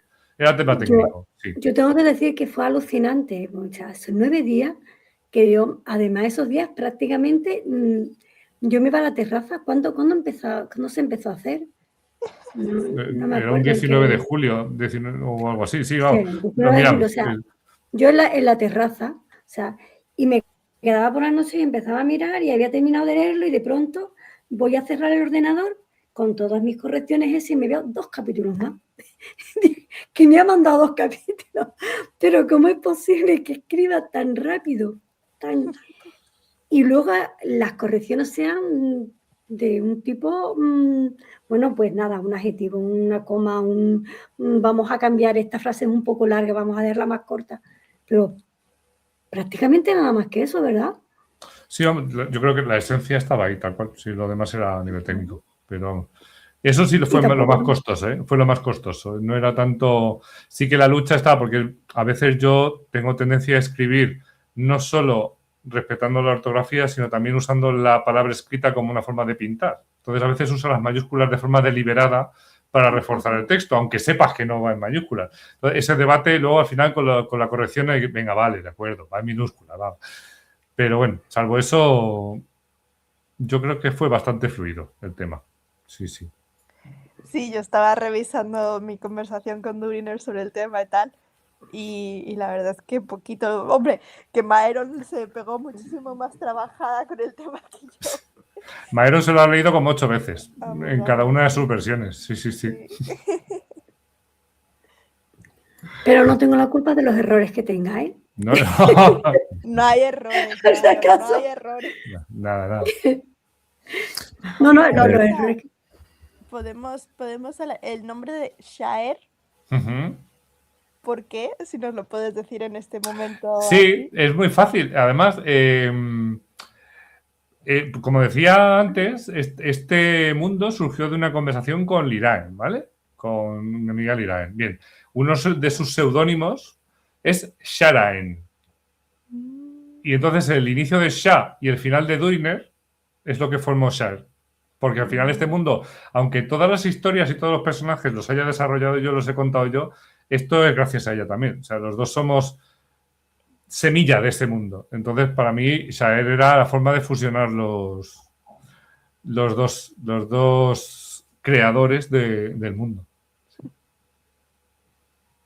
Muy bien. Vamos a hablar de algo más, yo diría casi prosaico, ¿no? Que es el tema de la venta, ¿no? O sea, los puntos de venta, de dónde va a estar disponible, cuánto va a costar, si es que ya lo sabes, no lo sé. Sí, pero sobre todo para toda la gente que esté interesada en cómo puede adquirir este libro, pues cuéntanos dónde lo va a tener disponible, porque además creo que compartimos editorial, tú y yo. Sí, de hecho, gracias a ti. De hecho, porque yo cuando terminé de revisar el manuscrito de forma extraoficial, antes de que llegara el corrector de la editorial, yo lo envié a 6 o 7 editoriales y a la semana siguiente me respondieron 2 y una de ellas fue Terra Ignota Editorial. Y como ya conozco, gracias a ti, a Frontera Estelar, cómo trabajan, dije, pues ya está, no me lo pensé. Entonces, firmé con ellos y Terra Ignota, la verdad es que estoy encantado. O sea, ahora estoy un poco nervioso con la imprenta, pero a nivel editorial estoy encantado con cómo funcionan, la verdad.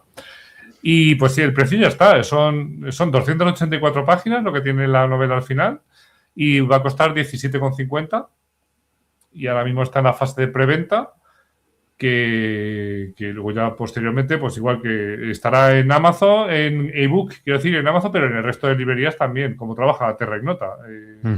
Casa del Libro, FNAC, todas las librerías por encargo, si no me equivoco. Sí, también, sí, librería normal por encargo. O sea, estará disponible en todos los canales normales. Y el ebook también, sí. Aunque yo sigo siendo... Me gusta más el rollo del papel, pero bueno, a veces por comodidad el ebook está ahí. Tiene que estar ahí. Exacto, la distribución es nacional, o sea que si alguien tiene su librería de barrio, ¿no? A la que siempre le quiere comprar, le puede pedir el libro. Lo Eso normal, porque es una editorial pequeña, lo normal es que en la librería no esté disponible en ese momento, Eso es. pero pidiéndolo en menos de 48 horas está. Y luego, pues en todas estas, una Casa del Libro, incluso Corte Inglés también, y Amazon, por supuesto, también está disponible. O sea que en ese sentido, esta editorial pues trabaja en todas esas plataformas, así es que facilidad absoluta. Y creo que también, no sé si en tus redes sociales estás poniendo de alguna manera, porque imagínate, ahora nos está escuchando alguien en Segovia y quiere tener tu libro, pero lo quiere tener firmado. O sea que también en ese aspecto también has dado algunas facilidades, ¿no? Sí, sí. Primero, además, creé una página web para poder centralizar toda la información, que es shireforest.es, pero también tengo la cuenta de Instagram con Shire Bard Motions, que también cuento mis movidas de música de Tolkien también, porque al final tenía que centralizarlo en algún lado. Entonces está tanto tema de Shire como tal, como las creaciones musicales que voy haciendo, y ahí es donde voy publicando pues las novedades. Decir, oye, ¿qué tal? Tengo diseño de portada. Que tengo la próxima presentación en breve, que ahora tengo 4 presentaciones en el calendario. De momento solo he publicado 2. Y entonces ahí estoy publicando ahora el 22, o sea, el viernes 22 de mayo. Tengo la primera presentación física, porque para mí esta es la primera presentación de todas. Entonces, el 22 de mayo en el Teatro Farándula, en la calle Galileo, tengo la primera a las 5:30. Y luego al día siguiente, en Madrid, por cierto, que no sé si lo he dicho, y al día siguiente me voy a Barcelona a hacer otra presentación en la librería La Documenta. ¿Vale? Perfecto. Madrid y Barcelona, los dos primeros sitios. Eso es. Y luego ya, el 13 de junio ya estoy cerrando en Córdoba, ¿vale? En Crash Comics, por la mañana, esa va a ser por la mañana, porque me tiene que dar tiempo a llegar allí y volverme por la tarde, porque tampoco me puedo quedar mucho, va a ser ida y vuelta rápida, que ahí estará Myron. Y luego el 27 de junio en Vigo. También va a ser presentación Bermú, como dice nuestro amigo Lingue, porque será antes de la hora de comer. Muy bien, lo recordaremos por supuesto en las redes sociales, todas estas presentaciones, porque así todo aquel que lo quiera saber, pues que esté informado, aunque bueno, seguro que con toda la comunidad de la sociedad Tolkien española que te sigue y que te aprecia, seguro que en todas esas presentaciones te vas a ver muy bien arropado. A ver, contadme, Ivor, bueno, Maeron, ¿alguna pregunta más que tengáis para Duriner antes de afrontar la recta final? Bueno, le doy yo. Ha quedado claro, ¿no?, que va a haber más universo de Shire. No sé si tienes pensado, o sea, estimado cuándo o qué veremos, o si algunas de esas historias que ya has dicho que te has dado cuenta que estaban en ese mundo también piensas sacarlas o como relato corto a tu huevo. No sé, dinos un poquito más por ahí. Pues a ver, de hecho ya está escrito el guión completo de la segunda parte. O sea, ya sé todo lo que va a ocurrir en la segunda parte, que luego habrá sorpresas. Seguro que conforme escriba hay sorpresas, porque mi idea es terminarlo este verano, el manuscrito de la segunda parte, que se va a llamar, si este es Sombras, este va a ser Raíces de Shire.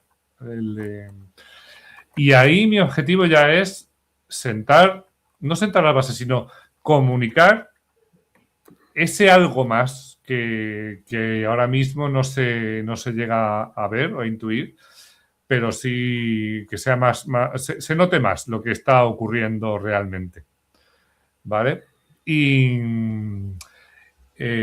luego, aparte, es que mi idea originalmente era hacer una trilogía. Lo que pasa es que estoy ahí dudando porque no quiero estirar las cosas demasiado. Al final, lo importante es una historia que quieres contar. Y es probable que con 2 ya se cuente lo que se quiere contar del mundo completo, pero sí que habría una tercera parte que me gustaría hacer, que el título es Semillas de Shire, que es hablando de esos relatos cortos que hablan de personajes que hemos ido conociendo durante las 2 primeras partes.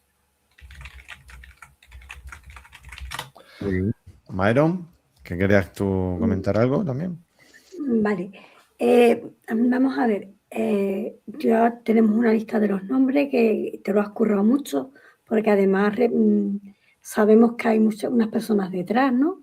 De esos nombres, y tú le has dado como una vuelta de tuerca. Pero hay un personaje que no tiene nombre, y es el antagonista. Y los nombres son muy importantes en Terramar. Los nombres tenía mucha importancia porque el nombre hacía que te pudieran como poseer, ¿no? Pudieran tirar de ti. Eso pasa en muchas culturas, además. En muchas culturas, saber tu nombre auténtico es una historia muy seria. Los enanos, por ejemplo, tienen dos nombres, ¿no? Un nombre secreto que no conoce nadie y que ni siquiera se puede grabar en la tumba. Pero en Terramar el nombre te da como esperanza. Entonces, a mí lo que me interesa es por qué el antagonista no tiene nombre. ¿Hay alguna razón o es que de momento no lo tiene y va a aparecer en la siguiente novela? No, tiene una razón muy prosaica. Como todos los personajes están basados en gente que conoces y aprecias, cuando tienes que hablar de algo que no es algo apreciable, no te puedes basar en nadie.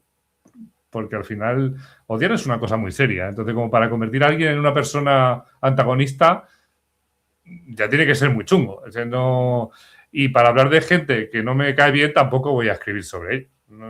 Entonces, al final, el antagonista es un concepto abstracto. Es una persona que es un concepto abstracto de cosas que no me gustan, básicamente. Entonces, todos los demás son gente que merece la pena.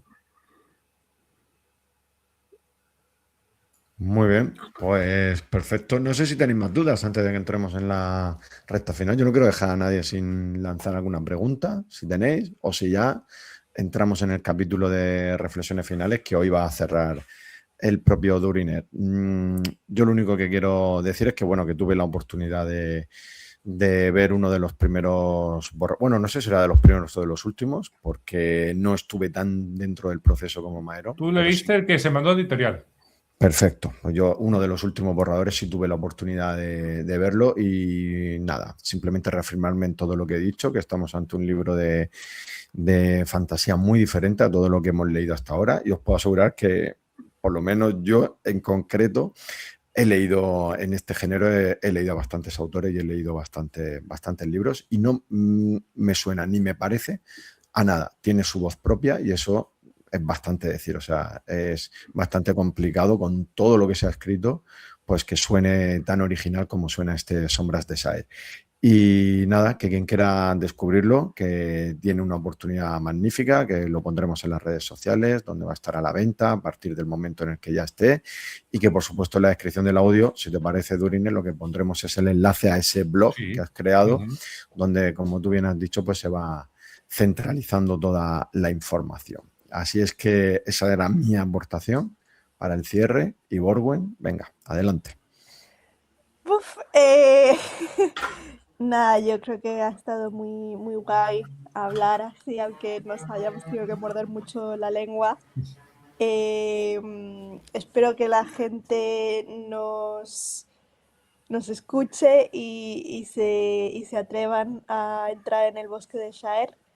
Que nos hagan caso. Espero que lo hayamos podido comunicar nuestro entusiasmo por la historia. Hay muchas cosas que no podemos mencionar aquí, algunas de mis partes favoritas. También nos hemos centrado bastante en el bosque, ¿no? Pero incluso en las partes en la villa hay algunas de mis cosas favoritas y personajes guays. Y sí, no sé, es que se me ocurren muchas comparaciones, ¿no? Hemos hablado ya de referencias, pero me ha encantado que has mencionado a Terry Pratchett, creo que se podría decir incluso, ya hablando un poco de la vida de Gabriel García Márquez, no sé si por ahí se puede sacar también algo.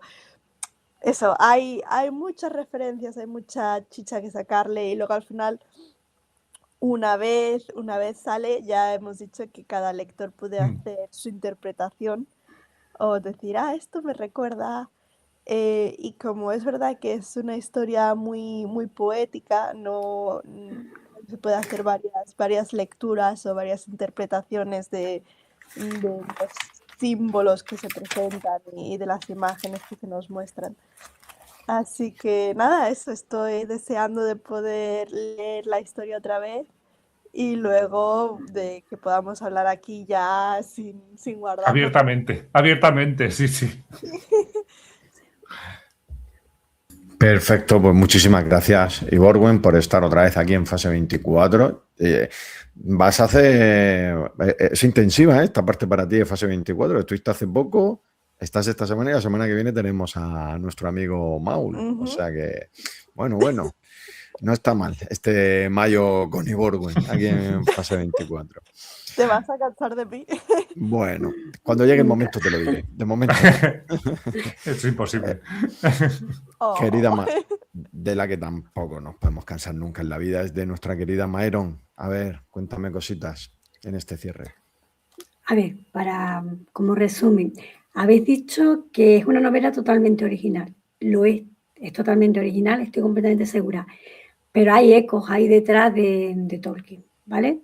Yo lo veo en que es una novela de restauración, de curación, de un sentimiento colectivo de curar. Lo mismo que vamos a ver, que vemos en El Señor de los Anillos, lo mismo que vemos en Frodo y en Sam, aunque ahí hay como mucho de sacrificio final, aquí hay como un tema de curación que a mí los ecos de Tolkien los veo ahí, pero vamos, pero muy, muy potentes en el espíritu, en lo que significa, ¿vale? Aunque no en la forma y desde luego no en el mundo que crea. El mundo que crea es totalmente original, pero ese eco de restauración, de curación, de esperanza, esa Estel de Tolkien está en el libro. En este libro está también. Yo la veo muy presente. Y bueno, yo lo que quiero es recomendárselo a todo el mundo, que entren en este bosque, que entren en esta villa. ¿Cómo se llamaba la villa? No me acuerdo. Villa Petra. Es que de pronto se me ha ido el nombre. Que entren en Villa Petra y que conozcan a los personajes masculinos, femeninos y más, mucho más. No digo más, ¿vale? Yo creo que con eso ya he contado bastante, sin meterme, que es que me tengo muchas ganas de meterme a fondo y no puedo. Si os parece, nos comprometemos ya aquí con la audiencia a que después del verano, ¿vale? Como hemos dicho, habrá tiempo para leer la historia. En verano lee, ¿vale? O sea que en verano volvemos a invitar a Duriner y ahí ya con spoilers. Yo encantado, sí, encantado. Pues ya le acribillamos de nuevo a preguntas.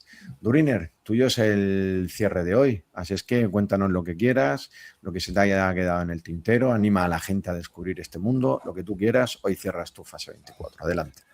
Pues lo primero, por supuesto, es dar las gracias por este sitio para poder hablar de una de mis historias, porque en general a mí no me gusta nada hablar de mí, lo detesto. O sea, me gusta más hablar de otros, pero claro, cuando haces algo que quieres compartir con los demás, porque crees que la historia merece la pena, pues no te queda otra. Es decir, que hablar de ti. Pues venga, va.